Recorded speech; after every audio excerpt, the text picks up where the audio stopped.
오늘은 자비가 풍성하신 하느님 37페이지 위에서 또 네 번째 줄 살펴보도록 하겠습니다.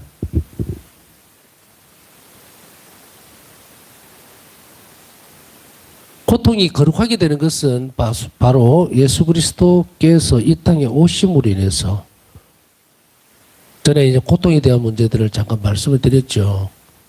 하느님과 연결되지 않는 고통은 그냥 고통이에요. 죄의 어떤 좋지 못한 부분입니다. 죄로 인해서 고통이 들어온 거거든요. 하느님께서는 세상을 창조하시면서 또 특별히 인간을 사랑하시면서 창조하시고 고통받는 것을 결코 원하지 않는 하느님이에요. 인간이 스스로 만들어낸 것이 바로 이런 고통입니다. 그러니까 이 고통은 결국은 죄고, 죄에서 고통이 나왔기 때문에 이 죄의 결과물은 결국 고통 끝에 뭐가 있습니까? 죽음이 있죠. 그래서 이 부분을 하느님은 결코 원하지 않는다라고 하는 그쪽에다가 초점을 잘 맞추셔야 돼요. 정말 어리석게도 사람들이 흔히 말실수를 참 많이 합니다.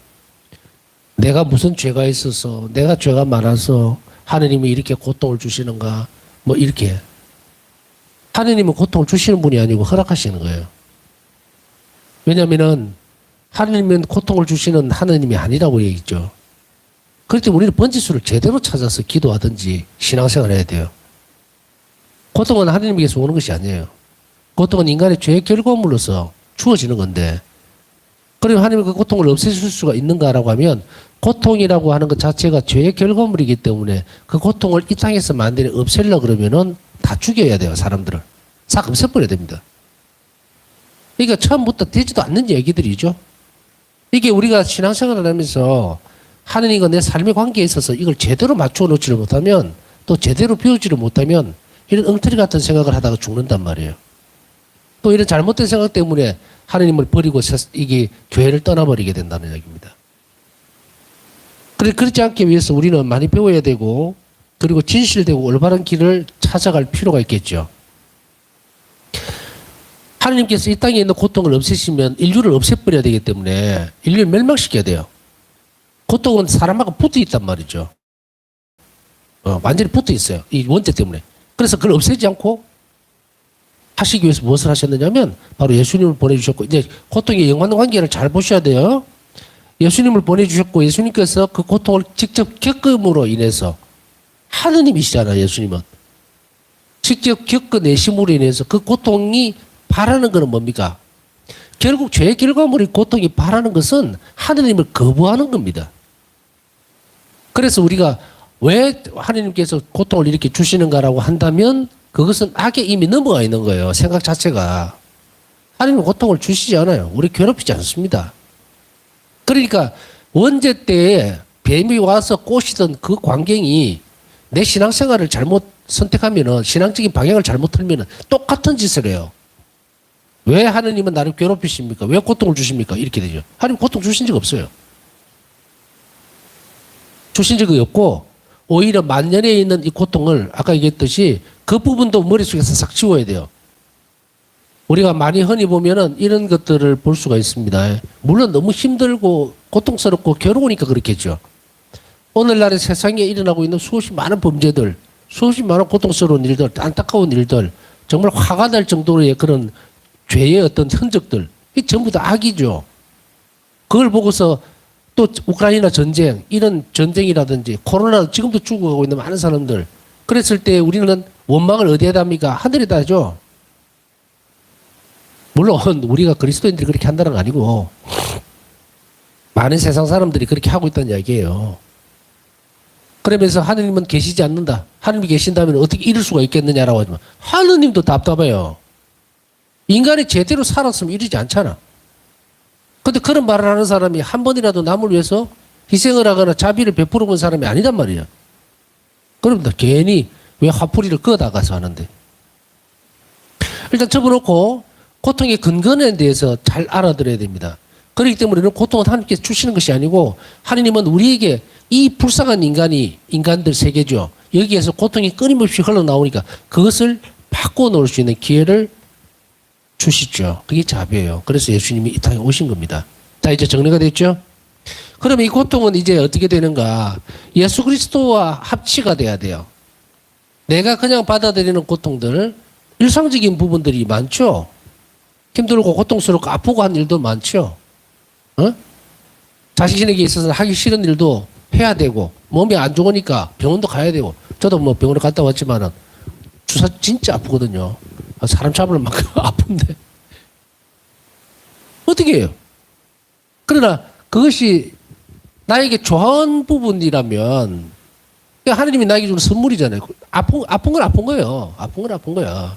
그럼 아프다고 하더라도 좋고 뭐 두리뭉실하고 달콤하고 뭐 이런 것만 선이라고 생각합니까?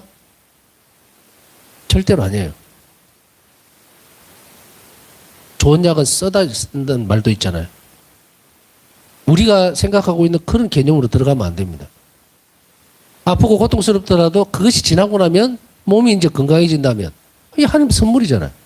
그러니까 이 고통의 의미를 제대로 잘 짚어서 우리는 나가야 되는데 그러려면은 이 고통이 우리가 현실적으로 겪을 수 있는 고통을 우리는 바울사 성경 일기에서 보면 어떻게 나옵니까? 끊임없이 예수님 십자가 결합시키라 그랬죠. 왜? 이 무슨 의미냐? 이 신비적인 부분이에요. 고통의 신비. 내가 받아들이고 있는 고통들은 그냥 죄의 결과물이에요. 이래 됐든 저래 됐든 내가 무슨 뭐 내가 잘못을 했느냐 뭐 어떻게 한탄할 필요가 없어요. 내가 잘못했어. 죄의 결과물이에요. 이 세상에서 정말로 죄 없이 고통을 받는 경우는 전에 그 설명을 한번 드리죠. 두 가지밖에 없어요. 간단히 얘기하면 하나는 하나님께서 특별히 선택한 영혼, 다른 사람들 영혼들을 구원하기 위해서 그들에게 허락하는 경우가 있고, 하나는 대부분은 뭐라 그랬습니까? 우리가 짓는 죄 때문에 누워서 침 뱉고 있는 거예요. 모든 사람들이 다. 그러나 이것이 헛되지 않도록, 이 너무 고통스러우니까, 그죠? 그러니까 하나님 자비는 바로 예수님을 통해서 이걸 바꾸는 거예요, 다. 그래서 고통을 허락함으로 인해서 그 고통을 받아들이는 사람이 이제 그 고통 때문에 뭐 어떻게 되도록 영원한 생명으로 가는 것으로 성화되도록 바뀌어갈 수 있도록 그렇게 고통의 의미를 바꿔놨어요. 누구 때문에? 예수님 십자가 때문에. 그래서 우리의 작은 희생이라든지 어려움이라든지 고통, 그 결과물이 뭐가 어디서, 이게 죄의 결과물로 나왔던 뭐가 어떻게 됐든 내 앞에 있는 이 부분들을 받아들이는 이 고통이 하느님 뜻에 맞도록 합당하도록 우리 영혼의 선익이 되도록 바뀔 수 있는 유일한 것이 뭡니까? 의탁입니다. 이것이 있느냐 없느냐에 따라서 이 고통이 그냥 쓸데없는 고통이냐 아니면 하나님께서 기쁘게 받아주시는 또 우리에게 주는 참된 선물인가 결론이 딱 나와버립니다. 의탁은 어디에서 출발한다고요? 나에게 주어지는 이 고통들 뿐 아니고 모든 세상의 일들이 아버지, 착하신 선하신 아버지께서 나에게 허락해 주시는 것이라고 믿고 그 선성에 의탁하면서 모든 것을 고통을 받아들일 때 그 고통은 바뀌죠. 이렇게 됩니다. 고통의 의미를 바꾸는 거예요. 이거 의탁이 없으면 그냥 고통이야. 뭐 쓸데기 없는 고통. 우리가 사서 고생한다는 말 있죠? 바로 그것밖에 안 돼요. 그래서 이 고통의 의미들은 어제도 그랬고 오늘도 그랬고 마찬가지일 거 아니에요. 여러분이나 저나. 고통이라고 하는 것이 무슨 막 딱 정해놓은 어떤 패턴을 두고서 고통스럽다 이렇게 얘기를 할 것인가? 아니죠. 작은 부분에 있어서도 뭐 어떤 상처기가 나도 고통이고 아픔이죠. 이런 모든 일들이 다 해당이 되는 거예요. 고통이라는 것은. 무슨 뭐 연대관계라든지 다른 사람에게서 오는 무엇이라든지 그런 걸 다 따지고 뭐 이런 게 아니라 육체적인 고통, 정신적인 고통 여러 가지 전부 다 해당이 되는 거예요. 크나 작으나. 그러나 그 모든 일들이 우리가 잘못한 부분들이 참 많습니다. 그렇기 때문에 하나님께서 무슨 허방을 파놓고 우리가 고통을 당하도록 막 이렇게 만들어 놓는 게 아니고 하나 예를 들면 내가 잘못해서 죄를 지었어요. 죄의 결과물로 사람들에게 피해를 주게 됩니다. 또 저 사람이 죄를 짓는 것이 돌아서 나한테 와요. 그래서 내가 이렇게 문제가 생겼어. 고통스럽죠. 이랬을 때에 하느님은 이 부분이 나에게 왔을 때에 내가 의탁만 한다면 선한 것으로 바꿔주실 수 있는 분이기 때문에 나에게 그것을 허락해 준다. 이렇게 보시면 되는 거예요. 이 깊은 의미들을 알아듣지 못하면 우리 평생 신앙생활을 해도 아버지의 선성을 알지도 못할 뿐더러 의탁할 수도 없고 자신에게 주어져 있는 고통이 자신의 구원에 도움이 되지도 못합니다. 왜냐하면 아까 얘기했듯이 우리 고통은 아무 쓸모가 없습니다. 예수님 손에 정말로 넘어가서 이 예수님의 십자가의 고통의 의미, 그것과 결합되어질 때에 또 성체성사로는 예수님과 함께 결합되어져서 봉헌되어질 때 그때 비로소 그 고통은 가치가 있는 거예요. 그 외에는 정말 쓸데없는 고통이다. 이것을 알면 우리는 아버지께서 허락해주고 있는 이 고통들, 나의 선익이 되기 위해서 필요한 부분이기 때문에 우리 어떻게 해야 됩니까? 받아들여야 되겠죠? 근데 고통은 기쁘게 받아들인다는 말을 쓰기가 참 힘듭니다. 오늘 주사를 한 30대 맞았더니 죽겠더라고요. 기쁘게 못 받아들여요. 그러나 희망은 있어요. 이게 나슬이라고 하는, 좋아지리라고 하는. 그래서 견뎌내죠. 그랬을 때에 요거 조금 비유를 하고 있지만 이제 이런 부분들이 있단 말이죠. 그래서 그런 부분들을 잘 받아들이지 않으면 이 고통을 교회가 거룩하게 한다는 이 말을 이해를 못 한다는 이야기입니다. 그래서 교회는 얼마나 우리 자신들이 정말 빼도 박도 못하는 거예요. 고통은. 그것을 거룩하게 하고 그리고 누구에 의해서? 예수 그리스도에 의해서. 그리고 그것을 우리 선익, 영원한 생명, 천국에 가야죠. 그렇게 보탬이 되게 만들고 바꾸어 놓는 것은 이 교회밖에 없어요. 그러니까 여러분들이 교회를 얼마나 사랑해야 됩니까? 응? 물론 뭐 세상을 살다 보면 뭐 아플 때는 병원이 최고죠. 그러나 그걸 하더라도 평생 살겠습니까? 영원히 삽니까? 아닙니다. 결국은 죽어요. 그죠? 오늘은 제가 그 생각이 드는 거예요. 병원에 가서 주사를 맞으면서 의사 선생님을 또 보면서 속으로 문득 드는 생각이 저 양반이 내보다 오래 살아야 될 건데 저 양반이 내보다 좀 오래 살아야 내가 아플 때마다 갈 건데 좀 먼저 죽으면 안 되는데 이런 생각이 문득 들더라고요. 지나가면서 교회도 또 사제들도 우리의 필요에 의해서 신자들에게 있어서는 더 오래 살았으면 하는 것이 맞는 말일지도 몰라요. 그래서 우리는 어쩌면 서로가 영원한 생명에 대해서 버팀대로 되어주고 이끌어주는 어떤 든든한 형제간의 관계일 수밖에 없는 것 같아요. 자, 이제 다시 본론으로 돌아가서 그래서 교회는 우리를 거룩하게 하고 영원한 생명으로만 이끌어주고 우리의 행복을 보증해 줄 수 있는, 행복하다는 말은 거룩함 그리고 고통이 없는, 그러니까 고통이 없다고가 아니고 고통을 영원한 삶으로 바꿔줄 수 있는, 이 너무도 중요한 부분이에요. 바꿔줄 수 있는 그 거룩한 교회가 있다는 것에 대해서, 그리고 내가 교회 일원으로 산다는 것이 얼마나 복된 일인지 우리는 이 지점에서 한 번 더 생각해 볼 필요가 있겠습니다. 과거에 팔레스티나에서 그랬던 것처럼 오늘날 예수 그리스도께서는 교회를 통하여 사랑과 자비의 메시지, 곧 복음을 온 땅에 선포하십니다.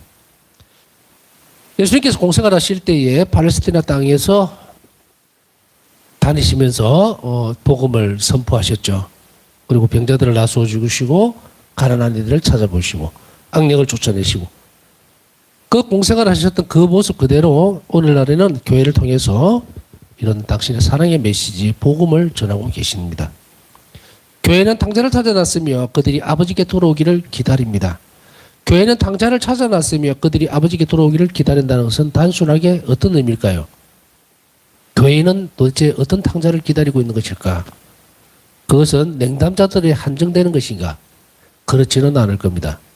복음을 선포한다는 말이 먼저 나왔죠. 그렇다면 온 세상 사람들에게 이 복음을 전해야 하고 그리고 그들이 탕자들이다. 아버지께 돌아와야 될 사람들이다. 그렇기 때문에 그들을 위해서 교회는 끊임없이 기도해야 되지만 아버지는 그들이 돌아오기를 기다리고 계신다는 이야기입니다. 그래서 이거는 이 탕자라는 말은 한정적으로 그리스도인에 대해서 환정된 것이 아니고 모든 사람들, 창조된 인간 모두를 두고 하는 이야기입니다. 그래서 모든 그리스도인들뿐 아니고 모든 세상 사람들은 반드시 뭘 해야 된다? 그리스도교로 들어와서 세례를 받아야만 한다는 것이 옳은 말이고 확실한 진리입니다. 그렇기 때문에 그들에게 세례를 주도록 그리고 복음을 선포하도록 하는 교회 사명은 예수님께서 오실 때까지 끊임없이 계속 지속되어야 된다는 말입니다. 간단히 말해서 교회는 사람들을 구세주의 자비의 셈에 가까이 가게 만들 때 본인의 삶을 사는 것입니다. 교회는 그 자비 관리자요 분배자이기 때문입니다. 자비로우신 하나님 14망. 교회는 사람들을 이렇게 얘기할 때 이 사람들이라고 하는 것은 그리스도인에 한정된 것이 아니라고 얘기했습니다. 그리스도인뿐 아니고 온 세상 사람들 모두를 구세주의 자비의 셈에 가까이 올 수 있도록, 그래서 죄에 지쳐 있고 그리고 삶을 잃어버린 사람들, 방황하는 사람들, 지금 오늘날 보니까 너무도 잘못된 추세들로 흘러가고 있습니다. 지금 우리나라가 고령화로 접어든다 그러는데 접어들었죠 벌써. 그런데 보니까 어떤 부분까지 가고 있느냐면 혼인을 안 해도 좋다는 사람들 수치가 거의 반. 뭐 정확한 건 아닙니다. 저도 쓱 지나가면서 봤기 때문에 대략적으로 여하튼 그래 결혼 안 하고도 같이 그냥 살 수 있다는 쪽이 점점점 숫자가 높아지고 있고, 뭐 자녀들은. 근데 이게 대해서 제일 중요한 것이 뭐냐면 어떤 관계에 있어서 이 부분들이 더 커졌느냐. 그러니까 이게 결혼도 하지 않고 자녀도 놓지 않겠다는 가장 주된 것이 무엇입니까? 라고 물었더니 결국 돈이에요. 참 아이러니하죠. 지금 오늘날 우리나라 선진국입니다. 그런데 우리 부모님 세대, 할아버지 때의 그 위로 세대, 전쟁 이후에 뭐가 있었습니까? 아무것도 없었어요. 정말로 저도 어릴 때 보면은 주로 밀가루밖에 안 먹은 기억은 밀가루밖에 안 먹었어. 수제비 끓여 먹고 칼국수 끓여 먹고 그거라도 먹으니까 다행이죠. 그 세월 동안에 지내면 그 기간 동안에도 생명의 창조에 대한 이 부분들은 멈춘 적이 없어요. 돈 때문에 그것이 움직였다. 돈 때문에 경제적인 것 때문에 만들어 했다면 지금 오늘날 인류는 아무도 없어야 되겠죠. 대한민국에 사람이 없어야 됩니다. 그런데 이것이 얼마나 악이 만들어 놓은 큰 문제인가. 우리는 이런 부분에 있어서 이것을 회복할 수 있도록 생명에 대한 부분들을 한 번 더 각별하게 우리가 떠올릴 필요가 있습니다. 바로 이런 것들이에요. 본인의 삶을 살아야 되는데 그 본인의 삶을 살지 못하고 세상의 순리대로만 흘러가려고 하는 것. 이것은 아니다. 자비로우신 하나님은 이것을 원하지도 않고 우리에게 그것을 또 허락해 놓고 있지도 않습니다. 허락해 놓지 않는 그 일을 건너뛰고 있다는 말은 뭡니까? 죄악이라는 이야기예요. 죄의 영역에 들어가 있다는 이야기입니다. 이것이 어떻게 뭐 이렇게 저렇고 그런 문제가 아니고 적어도 창조사업 자체에 대한 부분들이 묶여 있다면 우리는 이것을 좀 더 열려진 마음으로 하나님께로 이들을 데려올 필요가 있겠죠. 그래서 전에도 그 말씀을 드린 적이 있는지 모르겠지만 프란치스코 교황님이 그 가난한 이들을 위해서 기도해달라고 청할 때에 그런 대목들이 참 임상적이어서 가끔씩 얘기를 합니다. 부자들을 위해 기도하십시오. 그래서 그들이 지갑을 열어야 됩니다. 쉽게 얘기하면 이런 뜻이에요. 가난한 사람들끼리 조금씩 보태갖고는 안 돼요. 프란치스코 교황님은 그래서 잘 사는 나라가 못 사는 나라의 부채를 탕감해 줄 수 있어야 됩니다. 그래야만 됩니다. 예. 이건 정의의 측면일까요? 아닙니다. 자비예요. 그래서 마찬가지로 생명에 대한 것, 자녀 출산에 대한 것도 마찬가지일 겁니다. 온 인류가 걱정하고 고민하고 있는 이 부분에 있어서는 경제적 논리가 들어가서는 안 된다라는 거죠. 그렇다면 어떻게 됩니까? 우리는 하나님 자비가 절실하게 필요한 시대에서 하나님께 이 문제들을 맡기고 기도할 필요가 있어서 곁들여서 말씀을 드리고 싶습니다.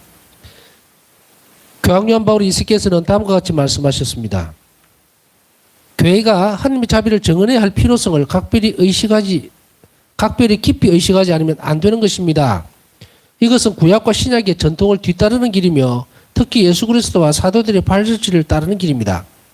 교회가 하나님의 자비를 정언해야 할 필요성을 각별히 의식하지 않으면 교회는 자비로워야 한다는 것을 깊이 인식하고 의식해야 합니다. 그래서 하나님이 정말로 원하시는 것, 인류에게. 하나님께서 창조하시고 난 이후에 적시로 무슨 말씀하시냐면 자손을 낳아서 놓고 번창하여라 했죠. 이거 하나님에게서 나온 거예요. 창조 사업에 사람들을 동참시키는 것, 참여하도록 만드는 것, 이 한 자비입니다. 그렇기 때문에 바로 이런 영역들까지 다 포괄적으로 포함을 한다면 우리가 이런 부분들 신약의 전통, 구약과 신약의 전통을 뒤따르는 길이고 그것을 하나님께서 원하시는 것이라는 것을 의식을 분명하게 다시금 해야 한다는 겁니다. 교회는 첫 번째로 그리스도에게서 계시되고 또 두 번째로 메시아로서 그분의 사명 전체에서 계시된 하나님의 자비를 정언하지 않으면 안 됩니다. 그리스도에게서 계시가 되었고 그리스도에게서 계시가 된다는 말이 뭐예요? 교회는 그리스도에게서 계시가 되었습니다. 예수님은 당신 자신의 모든 일들을 통해서 당신 자신이 말씀이 사람이 되시는 순간에 이미 하나님의 뜻은 전부 다 계시가 됐죠. 완결됐죠. 자비가 이 땅에 내려오셨다는 것. 그리고 메시아로서 구세주로서 이 사명은 활동이에요. 이것으로 인해서 바로 하나님의 자비가 이 땅에 머물러 있고 하나님의 자비가 선포되지 않으면 안 된다는 것입니다. 그래서 교회는 끊임없이 이것을 증언해야 합니다. 어떤 경우에도. 우선 하나님의 자비가 구원을 주는 신앙의 진리임을, 두 번째는 신앙과 조화된 삶을 살아가는데 꼭 필요한 것임을 고백해야 합니다. 구원을 주는 신앙의 진리다. 자비만이 구원을 가져옵니다. 우리가 하느님에게서 자비를 입지 않으면 구원은 없어요. 그죠? 그러니까 자비만이 구원을 주는 신앙의 진리다는 것을 우리는 고백해야 되고, 또한 신앙과 조화된 삶을 살아가는데 꼭 필요한 것을 고백해야 됩니다. 신앙과 삶이 조화가 이루어진다는 말, 삶이 신앙과 함께 어우러지기 위해서는 반드시 자비가 필요하다는 이야기입니다. 그것을 깊이 인식하고 여기에서 뭐랍니까? 고백하지 않으면 안 된다. 고백해야 된다는 말은 어떤 의미입니까? 아, 그거 좋은 말이야. 자비로워야지 뭐 예수님이 그렇게 시키는데, 이런 식의 대해서는 안 된다는 이야기죠. 이거는 신앙의 진리에 대한 고백입니다. 고백이기 때문에 이 고백이 내적으로 이루어지지 않으면 나는 자비롭지 않아도 된다는 이야기예요. 그게 얼마나 비겁한 짓입니까? 나는 하느님 앞에 보면 끊임없이 자비를 베풀어 주십시오. 뭐 집안에 불행한 일이 생겼습니다. 고통스러운 일이 생겼습니다. 뭘 해주세요. 그 다 자비를 청하면서 돌아서서는 남에게 자비로운 일은 하나도 하지 않으려고 하는 그 오만불손함이 맞느냐는 이야기며, 이 사람은 고백을 하지 않습니다. 이 신앙의 진리에 대해서. 신앙의 진리라는 것은 넘어설 수 없다는 이야기예요. 신앙의 진리는 바로 계시된 겁니다. 우리 구원을 확정지어 주는 것, 그것은 자비 외에는 없다, 이 말이죠. 그래서 구원을 주는 신앙의 진리는 바로 자비다. 하느님에게서 일방적으로 주어지는 자비, 그것일까요? 베푸는 자비는, 우리는 하느님에게는 자비를 청하면서 이웃에게는 자비를 청하지 않으면서 모든 영역들을 잘라내려고 애를 씁니다. 왜 사람들이 자기 틀 속에 갇혀서 벗어나지를 못하고 분노 속에 살아가느냐면, 용서하지 못하고 그런 것은 첫째는 자신이 악에 노출되어 있다는 것을 모르기 때문이에요. 자신이 악에 노출되어 있을 때 사람은 분노 속으로 빠져들어갑니다. 그래서 이런 빠져들어감이 있을 때에 이 분노 속으로 빠져들어감으로 인해서 이루어지는 상황에서는 어떤 경우에도 남을 용서할 줄을 모릅니다. 받아들일지도 몰라요. 그러면 이 사람의 상태는 어떻게 됩니까? 이 상황에서 하는 자비는 이 사람에게 베풀어질 수가 없어요. 그러니까 생지옥이 돼버립니다. 그러면 어떻게 될까요? 우리가 이웃을 받아들이지 못하고 분노 속에 잠겨 있고 이웃과 정말 용서하지 못하는 관계에 있다면 이 사람은 즉시 어디로 가 있어야 돼요? 불길을 끌 수 있는 유일한 길은 성체 앞입니다. 하느님 앞에 있어야 돼요. 하느님 앞에서 얻어내야 됩니다. 남을 용서할 수 있다, 해야 된다고 하는 것. 남에게 분노하지만, 이 분노는 사람을 완전히 그냥 망가뜨려 버립니다. 화마와 같아요. 불과 같습니다. 분노는 불길이라 그러죠. 그 사람을 다 태워버리고 영혼도 태워버립니다. 싹. 여기서 영혼을 태워버린다는 말은 영혼이 없어진다는 말이 아닙니다. 뭐가 타버린다는 말은 뭐예요? 새까맣게 되버린, 죄가 되버린다는 이야기고 안에 아무것도 없게 됩니다. 분노 가운데는 하나님도 계시질 않아요. 그러니 어떻게 됩니까? 고립무원이 되고 그 다음에 그 영혼은 분열이 일어나죠. 내적 분열이 일어나죠. 요한 바오리스 교수님께서 분명하게 자비로우신 하나님에서도 말씀을 또 다른 항에서도 하고 있지만 죄에 의한 거예요. 죄에 의한 거. 용서는 죄에 의한 겁니다. 왔다 갔다 하는 것이. 그렇기 때문에 용서를 하지 못한, 이 죄가 많은 경우에는 뭐가 됩니까? 분열이 일어난다. 내적 분열이. 그리고 이웃과의 관계에도 영향을 미칩니다 하고 여러분들 계속 제가 성시간 할 때 읽어드리죠. 자신의 죄 때문에 일어날 수 있는 분열 때문에 이웃과 관계가 깨지고 그 안에 분노가 머물게 되고 그리고 화해하지 못하고 용서하지 못하는 것이 뭡니까? 결국은 자신의 죄의 영역이에요. 그렇다면 이거 어디 있게 돼야 돼요? 이 죄는 하나님 앞에 성찰되어져야 되는 항목입니다. 그리고 또 하나의 방법은 뭐냐면요. 성체조배 앞에서, 그러니까 바울사 성령에게 있어서 이 죄의 영역에서 자신이 내적으로 영혼이 분열되어 있다고 느낄 때, 하나님에게서 떨어져 있다든지 또 사람들의 관계에 문제가 생겼을 때 정말로 성체 앞에 가서 예수님께 바짝 엎드렸어요. 왜냐하면 영혼을 살려달라는 거예요. 우리는 참 허약합니다. 그래서 주님 말이 저를 살리실 수 있습니다라고 했을 때에 예수님은 다시 모셔드리는 작업을 했을 때에 일어나는 거예요. 그리고 남을 용서할 수 있는. 이것이 마치도 뭐냐면 절벽 끝에서 정말 두 개 중에 한 개를 선택해야 돼요. 용서하든지 아니면 분노하든지. 용서해서 하나님 사람이 되든지 분노하면서 하나님께서 떨어져 나가든지.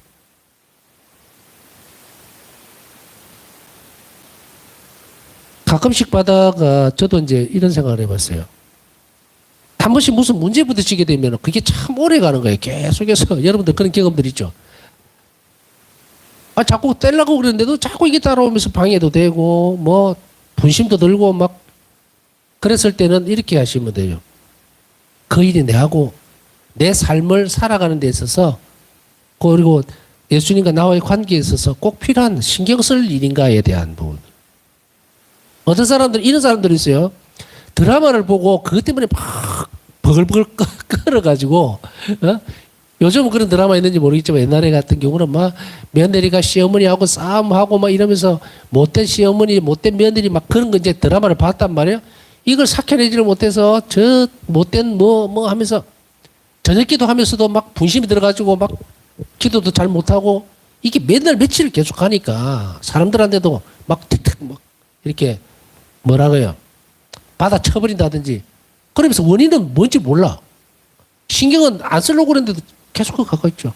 왜냐하면은 그 사람의 한 부분을 딱 이제 뭐랄까 딱 낚아채가지고 쭉 끌고 들어가요. 악이 쭉 들어요. 이걸 끊어버릴 수 있으려면은 기도를 계속 해야 합니다. 그리고 성체 앞에 가서 예수님 이러이러한 자신의 상황에 대해서 얘기하고 예수님 제가요 드라마를 참 잘 보긴 하는데 너무 다음 편이 뭐가 될런지 또 그 참 그 막끝 마무리 사람들 감성을 딱 찍어놓고 가거든요.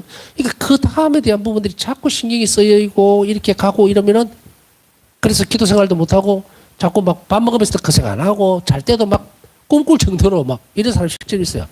이런 나약함들이거든요. 그 허점이 보이면은 그 부분들이 들어가면 되는데 그렇다고 해서 그 사람이 드라마를 안 보면 되는데 또 본단 말이에요. 그랬을 때는 어떻게 하는 것이 가장 현명한 것인가 하면 예수님께 맡기고 상의를 해야 됩니다. 그리고 기도하세요. 기도하시고 그 다음에 또 하나는 뭐냐면 기도와 더불어서 뭔가 다른 희생을 더 바치도록 애를 쓰세요. 그렇게 하면 악은 떠납니다. 떠나요. 이 방법을 반드시 해야 돼요. 그렇지 않으면 우리는 이 생각이라는 게 있기 때문에 잔상이 남습니다. 잔상이 남아요. 그래서 그것이 우리 기도 생활이나 또 성체조배 하는데 미사 참여할 때 막 방해만 될 뿐 아니라 가족 관계에서도 지금 드라마 막 보고 화가 나가 있는데 옆에서 누가 건드리면 막 거기다 짜증을 내고 막 이렇게 만약에 그런 특성이 누구라도 지금 있다면 제가 쓰는 방식대로 당장 그것을 끌어내야 돼요. 그렇지 못하면 사람 사이 관계뿐 아니고 이 분노라는 것을 계속 키워나가면 어둠은 그것을 계속 가지고 여러분들을 괴롭힐 겁니다. 그렇지만 여기에서 우리는 우리 자신들의 영혼이 허약하다는 것은 하나님 또한 그 부분들을 허약하고 있다면 우리는 그것을 극복하고 이겨내야 됩니다. 그래서 기도와 또 다른 희생으로 선으로서 반드시 악을 밀어낼 수 있다는 이것을 잊지 마십시오. 그 다음에 신자들의 생활에 또 가능하다면 선의의 모든 인간의 생활에 첫 번째로 하나님의 자비를 이끌어드리고 두 번째로는 구체화하고자 노력해야 합니다. 가능하다면 신자들의 생활에 내가 삶을 살아가면서 선의 모든 인간의 생활이라는 것은 선의 좋은 의도죠. 그죠? 좋은 의도로 할 수 있는 모든 것에 하나님의 자비를 이끌어드리라. 그러니까 선한 일을 하려고 합니다. 선한 일을 하려고 하는데 그 선함이라는 것에 내가 무엇을 보태야 됩니까? 그것을 자비로 갈 수 있도록. 선 플러스 자비. 이것을 의식해야 됩니다. 그래야만 그 선한 일은 어디에 기준이라고 하세요? 선함은 하나님이시죠? 그러니까 하나님께 대한 사랑으로 선함이 갑니다. 그리고 그것에 또 선한 행동 안에 자비는 뭡니까? 자기 희생적인 것이죠. 그것이 같이 결부가 되면 하나님의 선성이 또 자비가 나를 통해서 이웃에게 전해지도록 노력해라 이 말이에요. 그리고 구체적으로 해야 됩니다. 이 말은 실행하라는 이야기예요. 그냥 머리로 알아듣고 말로만 이렇게 하지 말고 확실하고 구체적으로 이런 일들을 잘 하시면은 자비를 계속적으로 더 늘리세요. 이런 어려움들이 있으면 화해도 잘 안 되고 사람하고 대화도 안 되고 요즘 왜 그래 분노가 자꾸 화가 나고 짜증이 나는지 모르겠어요 하면은 이 선함을 늘려야 돼요. 이 자비를 늘리세요. 활동을 자꾸 하고 기도도 자비 기도를 자꾸 바치고 이렇게 함으로 인해서 내 마음 안에서 밀어내십시오. 그렇게 하셔야 돼요. 그렇지 않고 넘어지면 우리는 엉망이 됩니다. 아주 어려운 지점에 도달할 수가 있으니까 그것도 그 유혹도 또 그 시간들도 하나님이 허락하셨다는 것을 고백하면서 가장 좋은 방법은 아까 말씀드렸듯이 시간 나는 대로 그냥 성취 앞에 가세요. 울고불고 하시면 돼요. 그러면은 그리고 기도와 이웃을 향한 자비로운 행동들을 결부시켜서 더 많이 하시게 되면 어느 순간에 그것이 성화되면서 조용해집니다. 떨어져 나가고 우리 영혼은 조금 더 자라게 된다는 것 잊지 마십시오. 남은 시간 묵상하면서 우리는 늘 배우면서 살아갑니다. 어린아이들이죠. 그렇기 때문에 우리가 다음에 무엇을 하는 것이 옳겠습니까? 라고 늘 예수님께 물어보면서 차근차근 우리 영혼이 하나님께로 향할 수 있도록 노력하시고 기도하십시오. 남은 시간 묵상하도록 하겠습니다.